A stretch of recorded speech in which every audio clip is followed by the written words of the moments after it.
Неколку простории во подрачното основно училиште Гоце Делчев во штипската населба Три Чешми се преадаптирани за воспитно-згрижувачки процес.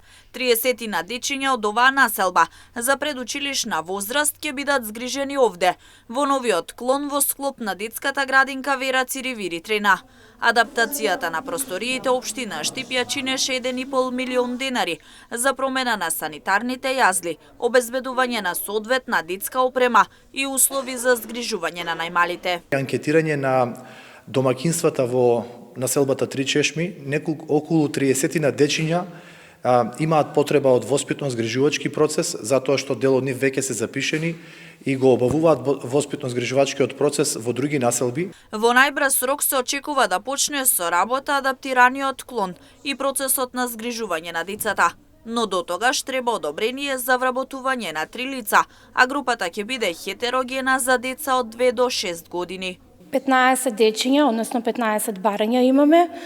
Тоа е реално и согласно нормативите во ред, меѓутоа согласно анкетираните родители нели би очекувале да се зголеми бројот за уште неколку. За оваа занимална, значи станува збор за хетерогена група од 2 до 6 години и се потребни воспитувач, неговател и едно помошно техничко лице.